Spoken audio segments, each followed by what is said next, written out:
Excited akong talakayin ang kasaysayan at papel ng wikang pambansa sa pagkakakilanlan nating mga Pilipino. At ako naman si Roj at ngayong araw alamin natin kung paano nabuo at patuloy na pag-unlad ng ating pambansang wika. Ako naman si Franz. Samahan niyo kami sa makabuluhang talakayan. Kaya mag-relax at makinig at sabay-sabay natin tuklasin ang kasaysayan ng wikang pambansa. So, paano nga ba nag-umpisa ang idea ng wikang pambansa? Gusto niyo bang malaman? Janelle, pwede pong ikaw na ang magkwento. Sure! Pwede ko ito simulan sa saligang batas na biyak na bato noong 1897, kung saan ang Tagalog daw ang naging opisyal na wika ng revolusyon.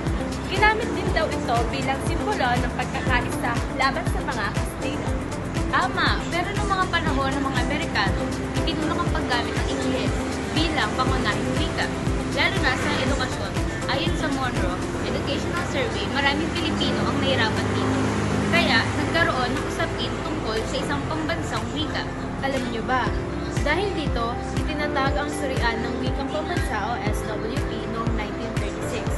Ang layunin nito ay pumili ng katutubong wika na magiging base ng wikang pambansa.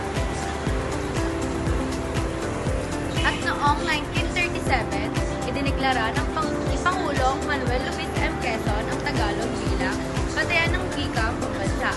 Ito ang naging simula ng paglalakbay ng ating wika patungo sa mas malawak na pagtanggap. Alam nyo ba, mula daw sa Pilipino na may P, paano kaya naging Pilipino na may F? Ano kaya yung pinagkaiba nila?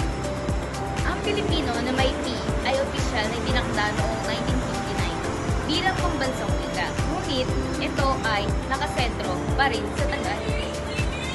Noong 1987 naman, sa ilalim ng saligang batas, pinalitan ito ng Filipino.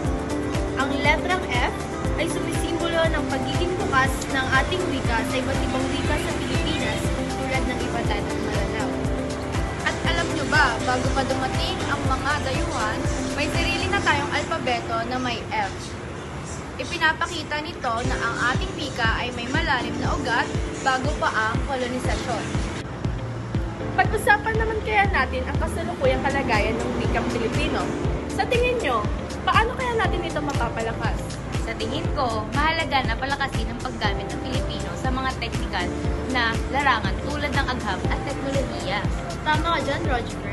Pero nakakatawa rin kung paano nagiging creative ang mga kabataan sa paggamit ng Filipino, lalo na sa mga social media. Totoo, pero dapat din natin siguraduhin na ginagamit ito ng tama at may respeto. Dahil hindi lang ito basta wika, ito ay sumisimbolo ng ating pagkakaisa. At dito na nagtatapos ang ating episode ng Usapang May Kabuluhan.